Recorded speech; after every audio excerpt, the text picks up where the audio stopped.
In the beginning, there was darkness, and then, bang, giving birth to an endless expanding existence of time, space, and matter. Now see further than we've ever imagined, beyond the limits of our existence, in a place we call the universe. It is both mighty and meek. Humanity's quest is to harness its power and escape its bonds. Holy cow! This is what an astronaut feels. It creates and breaks the stars, the planets, the galaxies, and directs their cosmic roller coaster ride. Gravity's our friend and our foe. Without it, life as we know it would end. The Earth would literally explode. It is the magnificent and mystifying force that rules the universe. Gravity.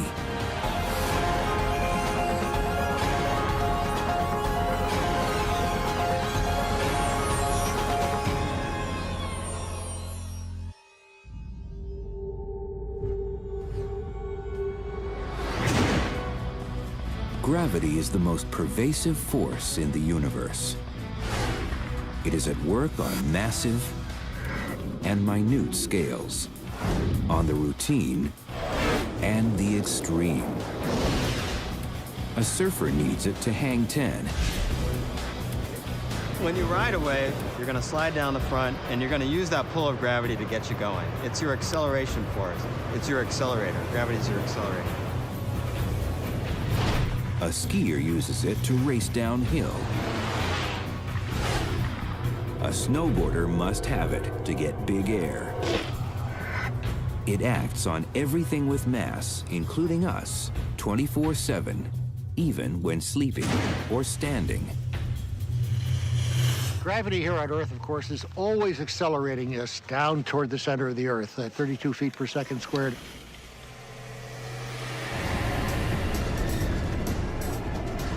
At a theme park, gravity is the galactic gas that makes roller coasters roar and people scream. The gravity of the Earth pulls us down, and that's going to make us go really, really fast.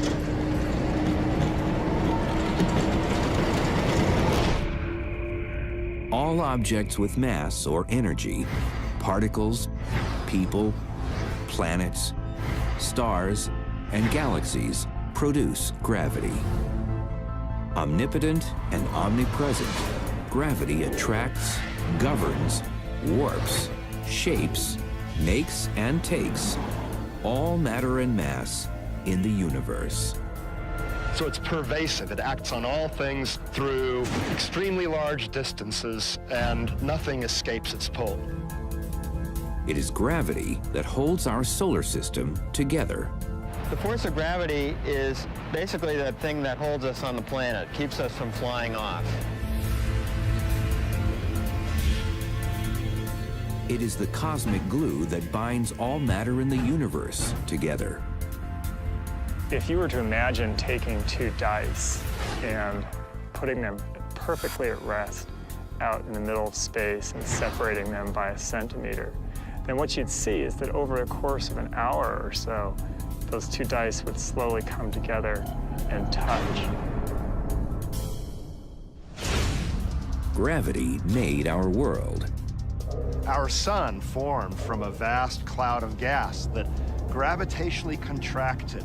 Similarly, our Earth formed through the gravitational attraction of little particles, little bitty things, gradually growing into a bigger and bigger object. When it comes to gravity's pulling power, mass and distance matter. It depends on the masses of each object, the amount of matter within each object. So it's proportional to the product of the two masses. In other words, the bigger it is, the harder it pulls on other objects. But that's not all. And it's inversely proportional to the square of the distance between them. This means if you double the distance between two objects, the attraction or pull is only a quarter of its original strength. The pulling power of gravity lets it direct the motion and movement of all matter, however massive, in the universe. So you have whole galaxies, for example, in orbit around each other. Clusters of galaxies all orbit around their common center of mass.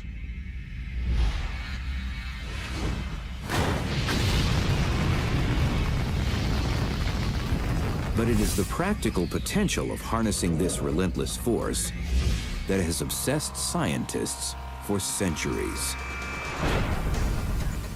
It would literally fall to Galileo Galilei, the 17th century truth seeker, to first recognize that gravity even existed. Galileo found that objects having a different weight fall at the same rate. So here's a very heavy steel ball and a light ping pong ball of the same size. And if I drop them at the same time, they hit the ground at exactly the same time as well, because they fall at the same rate. To illustrate Galileo's most profound gravitational discovery, that all objects, regardless of mass, fall at the same rate, we take a ride on the mega-fast Super Manly Escape at Six Flags Magic Mountain in Southern California. The theme park ride is the stage for a spectacular free-fall demonstration. It will show what happens when a car full of people and a tennis ball fall from 415 feet in the air. Okay, here we go. All right. Oh, boy.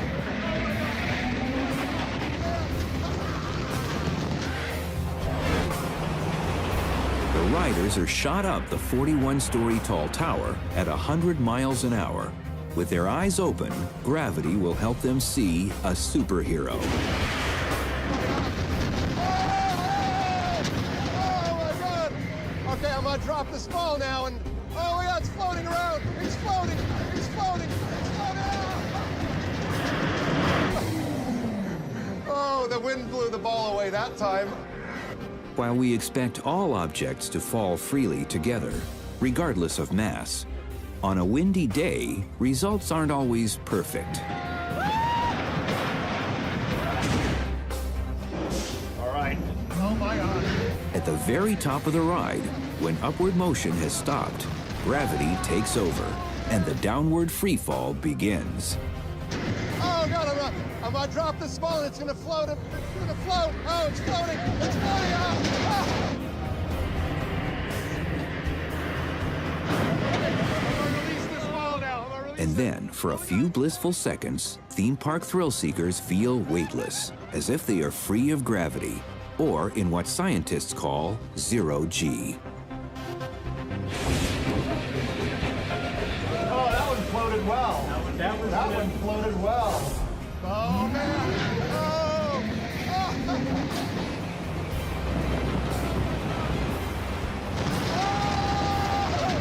Oh. I'm going to try dropping the ball. Oh. Okay. But zero G is just an illusion. In reality, gravity is running this ride.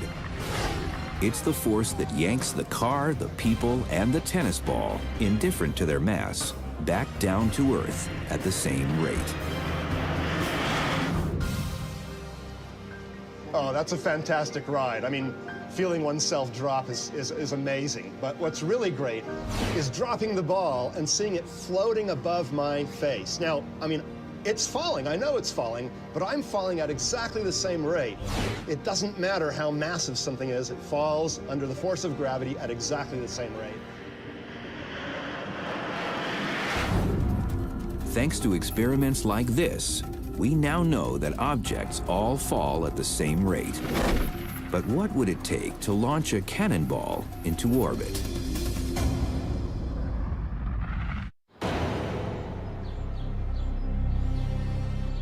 When the famous British physicist Sir Isaac Newton saw the apple fall, that some say hit him on the head, it changed the world. You got the apple falling from the tree, and he looks up and sees the moon in orbit around the Earth, and judges that not only is the apple falling to Earth, so too is the moon.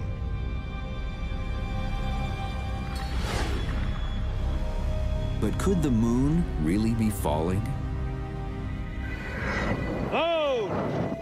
By thinking of a cannon and the trajectory of the ball it shoots, Newton used math to unlock a cosmic mystery.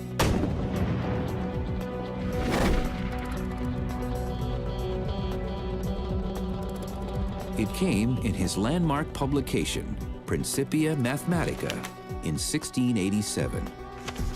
Isaac Newton has a famous drawing, and in it he draws a planet and a little mountain. And there's a little projectile first kicked off the mountain, and it falls down a little bit. You give it more speed, it goes a little farther out. Now say you could just increase the force all you wanted. It could go 50 miles, it could go 100 miles before it fell. By adding more gunpowder, and with just the right angle of fire, a cannonball can be made to go faster and farther. Inevitably, however, gravity wins, pulling the cannonball back down to Earth. The Earth is round and not flat, so Newton realized that if the cannonball is fired at sufficient speed, the cannonball would actually go into orbit. For that to happen, Newton determined, the ball would need to be shot out of the cannon at 17,500 miles an hour. It starts curving around the Earth, and he realized that there must be a speed where it goes completely around the Earth and hits you in the back of the head, never actually hitting Earth's surface. And if you duck, it'll just keep going, and lo and behold, you have an orbit. But why doesn't the moon fall to Earth? The moon also has some sideways motion. So for every little bit that it falls down, it also moves off in this direction, and the sum of all those motions is an orbit around the Earth. Newton also realized that the Earth is in a giant free fall around the sun. With gravity forging the path, our planet rounds the sun like an endless cosmic roller coaster ride.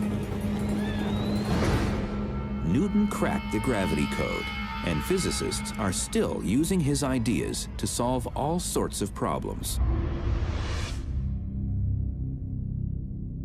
Some of them stranger than others, like what would happen if a person tried to travel through a tunnel from one side of the planet to the other? In this wild scheme, you'd have to drive a straight-line tunnel right through the Earth and use gravity alone to propel a traveler down this so-called Gravity Express. So suppose you've got one of these tunnels, and you jump in. Initially, the Earth is pulling down. You're going toward the center of the Earth, and so you're accelerating toward it. But as you pass through the center of the Earth and start going out toward the opposite side, the gravity of the Earth is trying to pull you back, so it's decelerating you. So gravities actually have a braking effect. There's no fear of shooting out the hole on the other side of the Earth at some tremendous velocity and shooting yourself back into space. But in fact, you reach the surface of the Earth exactly, you will close to a perfect rest. In 42 minutes, you'll be there. Whichever two cities you connect with a straight-line tunnel, it takes gravity exactly 42 minutes to get you there. The journey from Los Angeles to Paris, 42 minutes. Suppose he wanted to go from Los Angeles to Tokyo, 42 minutes. It doesn't matter which path you take through the Earth, the journey is always 42 minutes long. It takes Newton's math to figure out why this works. If we connect Los Angeles to New York, taking a tunnel, obviously the tunnel would not go straight down, but it has to go down at an angle. The angle slows the speed of descent. But the distance is also less, and if you work out the equations, lo and behold, the two effects cancel, and you still get there in 42 minutes. It takes 42 minutes regardless of the path you take. That's really cool. Newton figured out what gravity does, but it took the brilliance of physicist Albert Einstein to work out why it was doing it. Einstein realized that gravity is really caused by huge objects like stars and planets literally bending space itself. Like a massive rubber sheet, space is curved when massive objects sit in it.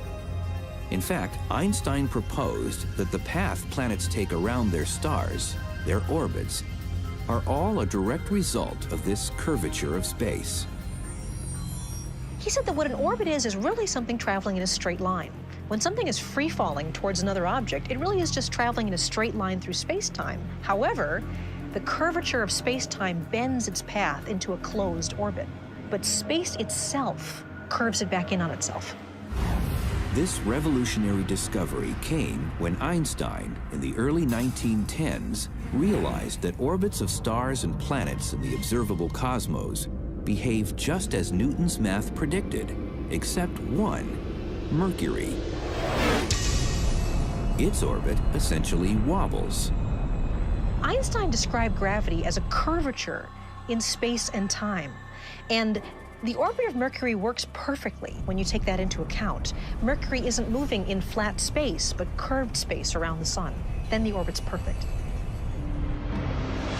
This curvature of space is at play in our own solar system.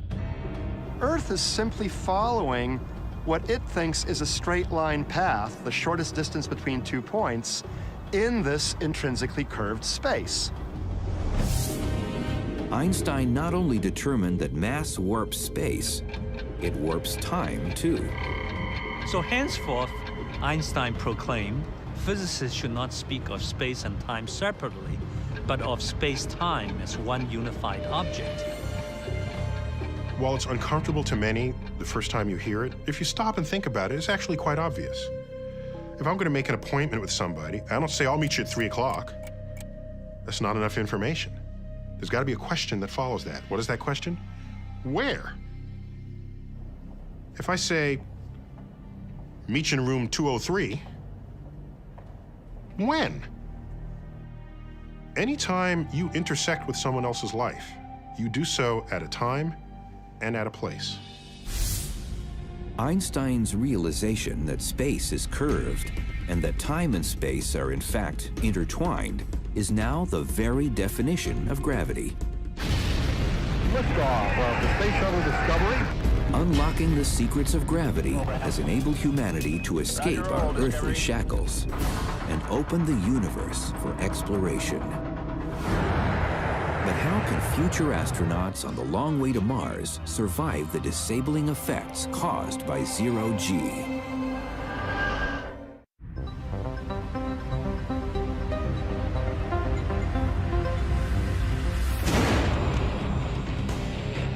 Gravity is our friend and our foe. It is the fearsome force that propels a skier and the snowboarder down the mountain and shoots them into the air. With enough momentum, an airborne snowboarder can feel, for fleeting moments, as if they are free of Earth's gravitational pull. You're actually weightless when you go off the jump. The period of weightlessness is determined by the duration of your trajectory is a function of your velocity. So that the snowboarder who gets really good big air may achieve a second, 2 seconds, even 3 seconds of weightlessness. But in the end, gravity wins. And the high-flying, free-falling boarder, just like the ball fired from the cannon, is eventually yanked back down to Earth. It's free fall for the snowboarder as he or she goes over the jump and creates this trajectory. It's just as much free fall as a cannonball going through the air. And the trajectory is determined only by the velocity and the force of gravity. Then, of course, what happens on the landing is another story. But what if a snowboarder aspired to reach even greater heights? What if he wanted to overcome gravity and launch himself right off the planet? You want to leave Earth entirely and forever? Earth has what we call the escape velocity, this magic speed where if you pass that speed, you will escape Earth forever, never to return. Escape velocity, the minimum speed any object needs to reach in order to escape from the Earth, is about 7 miles a second. That's 25,000 miles an hour. In theory, even a snowboarder with enough momentum and aimed in the right direction can take off just like a rocket.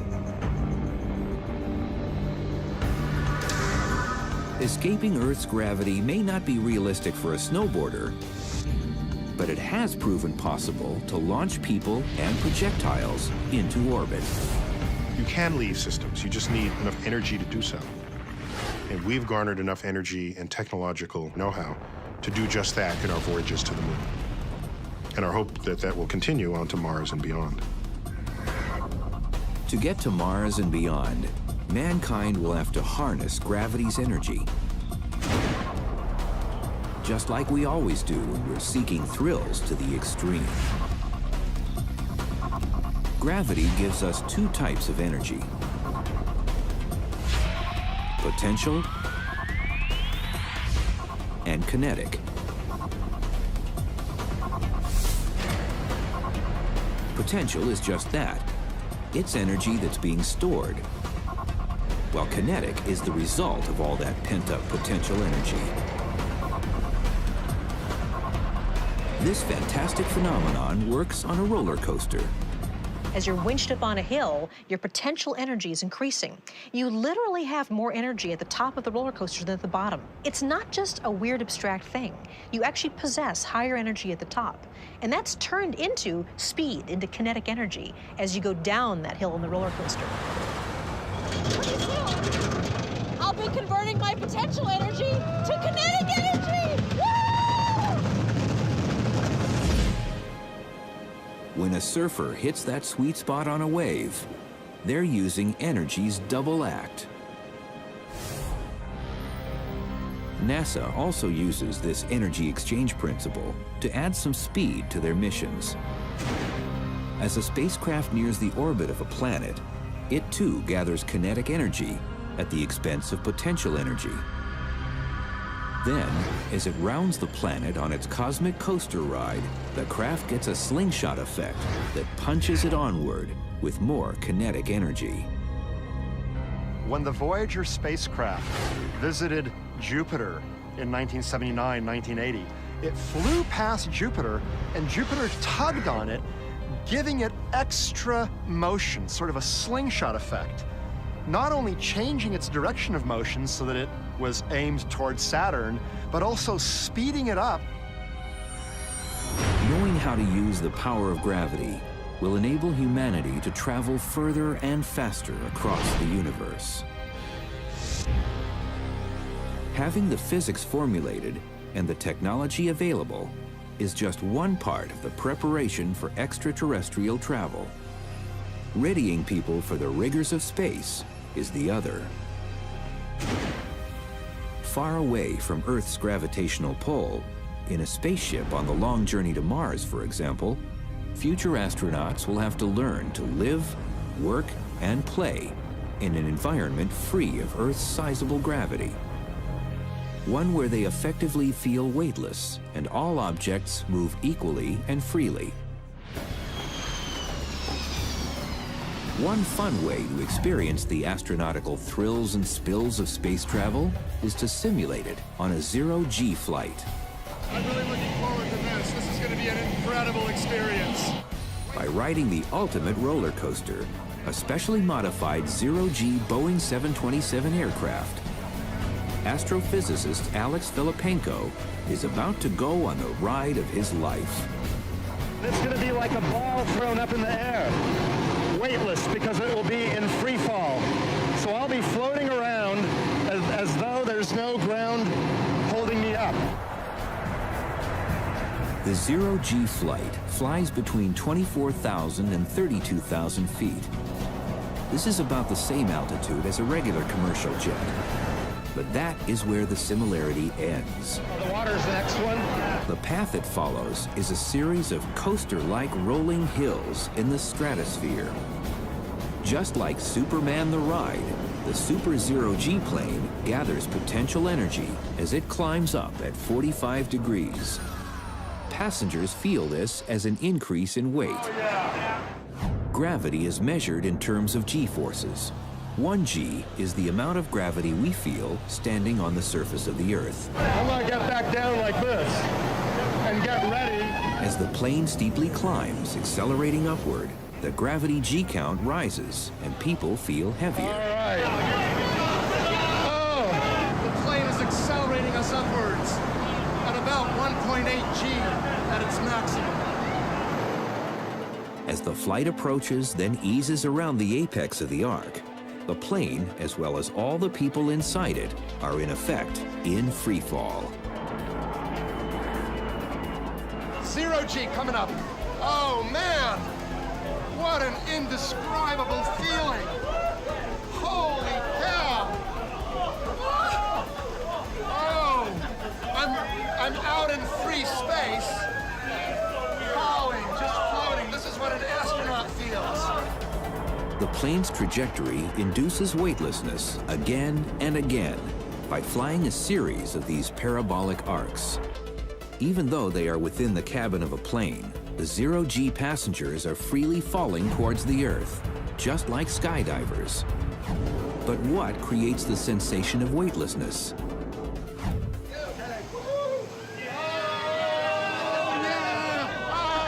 It goes back to Galileo, who showed that all objects fall at the same rate. So as the plane and the people inside fall freely toward Earth, they maintain the same position relative to each other. And that is why they feel weightless.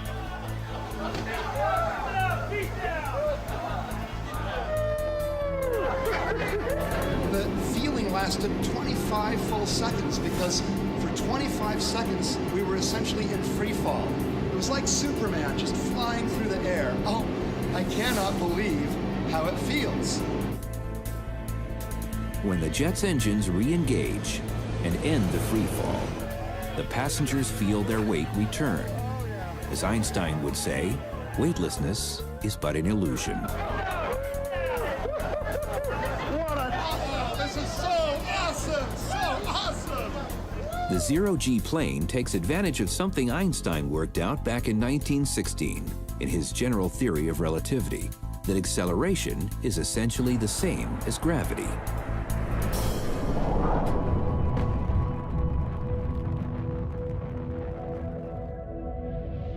When you are thrust upward in a rocket or the 0G plane, the G-forces you experience are the same as you would feel being tugged downward by the gravity of a massive object, like a planet.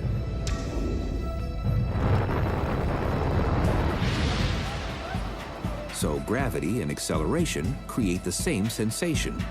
That's how the passengers on a 0G flight can feel like an astronaut and can experience the joys of weightlessness.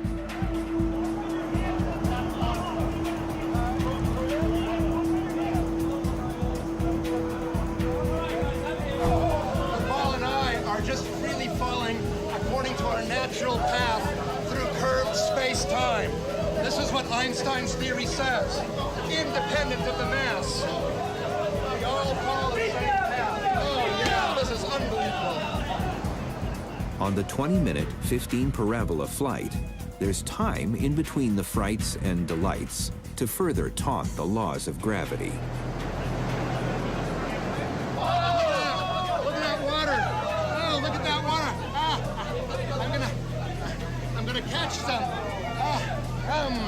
Okay, here we go. Oh, man. As well as entertaining weekend warriors, the parabolic flights, also inauspiciously called the Vomit Comet, have a practical purpose. They prepare NASA astronauts for working and living in the 0G environment of space. With these sensational parabolic flights, humans have learned how to simulate the absence of gravity. But is it also possible to create artificial gravity in the lab?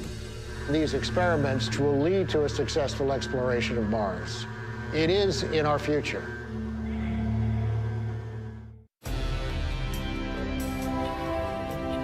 At the dawn of the 21st century, overcoming the bonds of gravity and escaping Earth's sizable tug have been realized.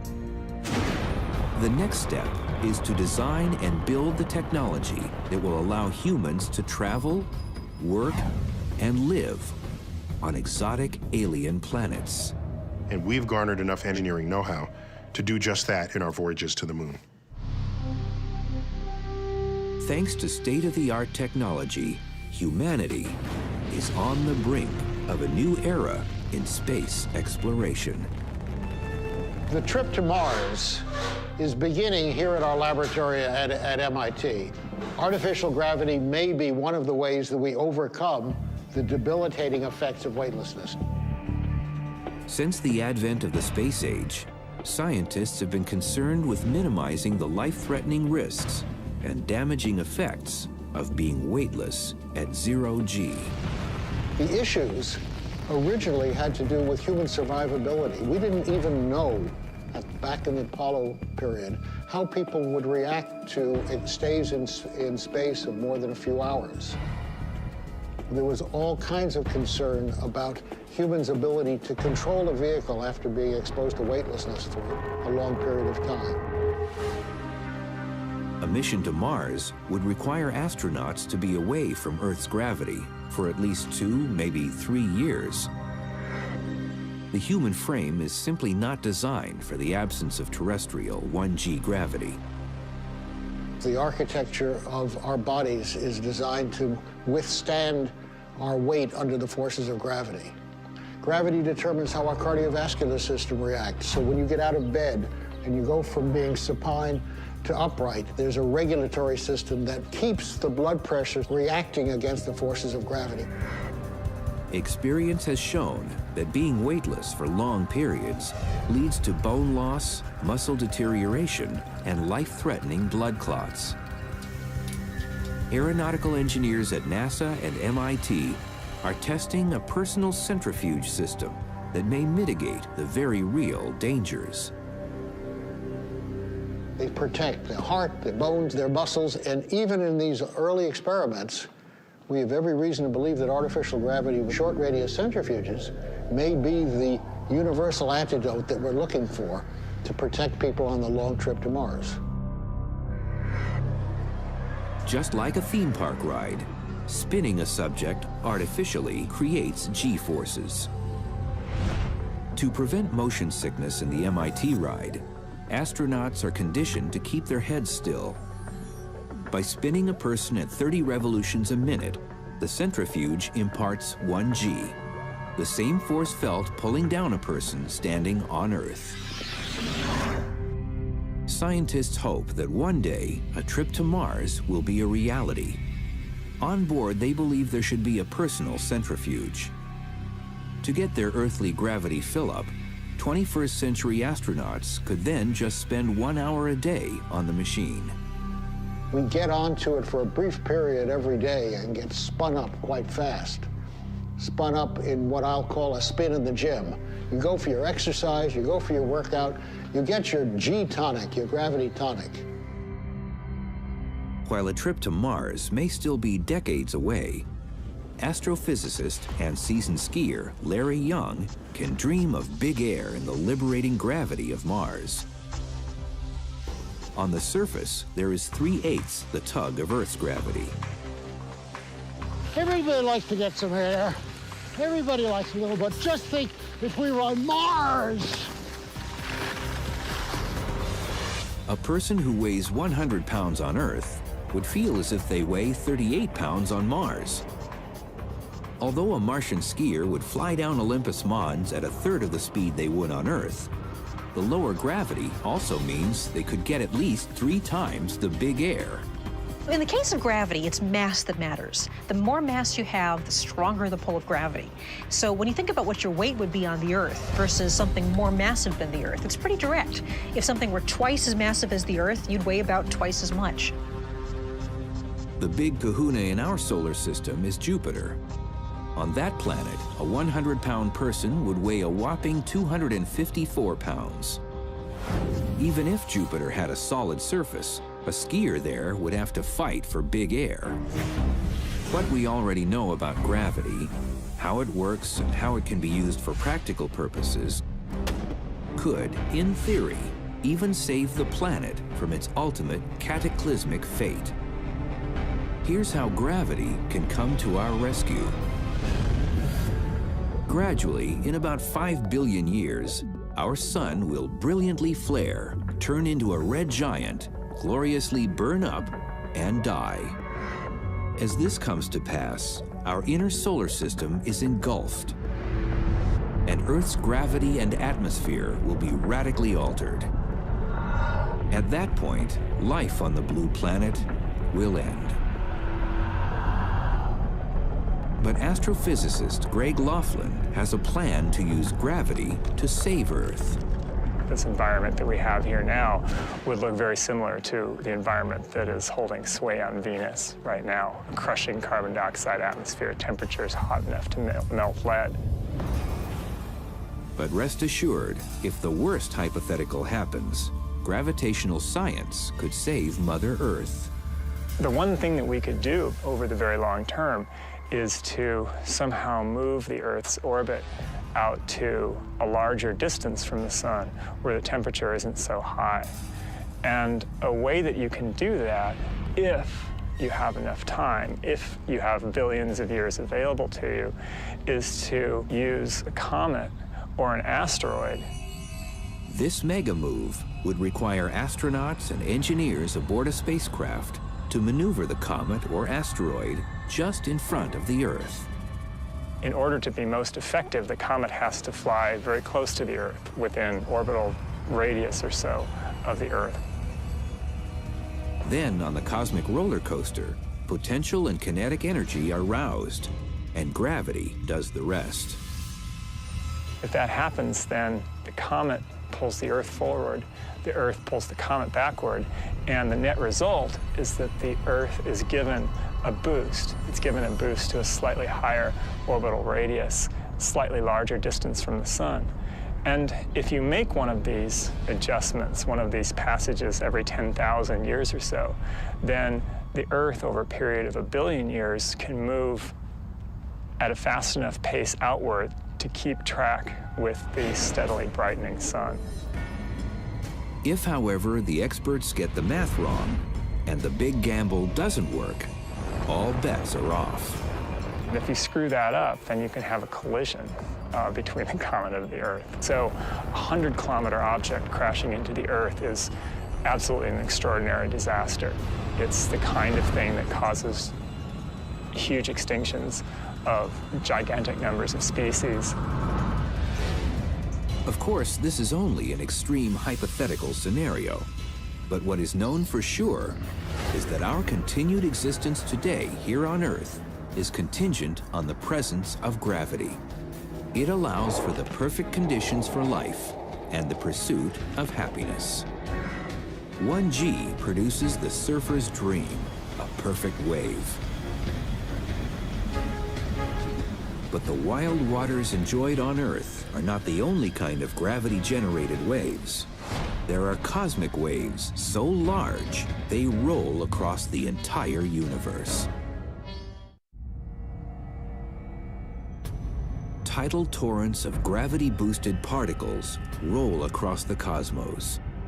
According to Einstein, these gravitational waves wash through the universe. But what are they? Any change in the gravity sends a ripple through that fabric of space that moves at the speed of light. That would be a gravity wave. And why do they happen?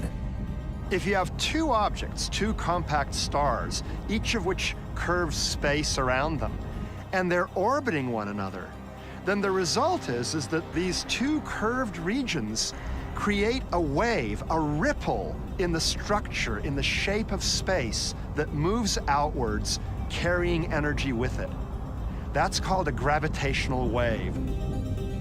I mean, literally, you can think about space and time having a wave, just like an ocean wave in it, that travels through the universe. Gravity waves are just the same. Any type of mass in motion, big or small, generates a gravitational wave. And like the Earth's ocean tides, gravitational waves roll ceaselessly across the cosmos. In theory, A surfer launched into space could experience an out-of-this-world wipeout and warp. If a gravitational wave was created in space or somewhere and went through you, what would happen is you'd get fat and then you'd get skinny, meaning that space was distorted. Space in one direction made you fatter, in the other direction it squashed you, and it goes back and forth. But for Earthbound scientists to detect any faint G-wave signals, the disturbance needs to be propagated by a massive cosmic object. Black holes and spinning neutron stars can do it. Another thing that can make a gravity wave is an explosion. Say a supernova, a star explodes and it goes whack. And that actually pushes a gravity wave forward.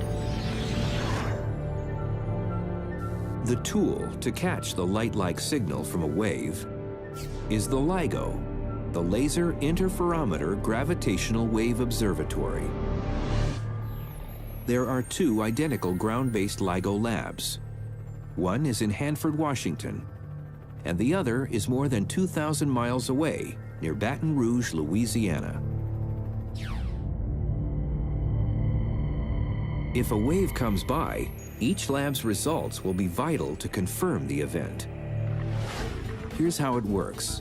Super polished glass mirrors are at the fulcrum of the interferometer, which is a tool that basically compares two light wave measurements and identifies the differences between them. Precision laser light is fired back and forth and split between two calibrated mirrors. In normal circumstances, as the light bounces up and down the 2.5-mile-long L-shaped vacuum tubes, the two laser beams are basically in sync. This means the beams effectively cancel each other out, and no light escapes the tunnel. But when a gravity wave rolls through, space is ever so slightly stretched or squashed. As a result, the laser beams are thrown out of phase, and only then a small amount of light is emitted. A tiny signal, less than the diameter of a human hair, 1/1000th the size of a proton, will register. Converted into a sound and a light signal, it will be seen and heard. The scientists' greatest hope is to catch the most massive event that ever occurred in the universe, the Big Bang. Gravity waves may be our best chance to look very, very close to the beginning of the universe. About 300,000 years after the Big Bang, the universe was so dense, it was actually opaque to light. Light could not travel through it. So if light can't travel through the universe, what can? A gravity wave. The problem is, a minuscule signal from a gravity wave has yet to be caught. It's clearly hard. In fact, when Einstein predicted them, he thought it was a nice idea, but no one would ever be able to detect them. It's only the advances of technology that give us a chance. LIGO scientists, like astrosurfers, live for the day when they can hang 10 and ride their very own perfect wave of gravity. We've seen what we think are the effects of gravity waves, the loss of energy from a system by way of gravity waves, but we never directly detected one. That's one of the last frontiers. If the LIGO scientists' quest is successful and they catch a wave, it could change science. So I think the long term is first to understand gravity, and then even more interestingly, to understand the universe. The force of gravity has domain over our universe. It created and can destroy the cosmos, the stars, the planets, and the people. It controls our lives, our play, and our endeavors. And therein is this cosmic ballet. Our collective future depends on the grace and greatness of the mighty ruler of the cosmos, gravity.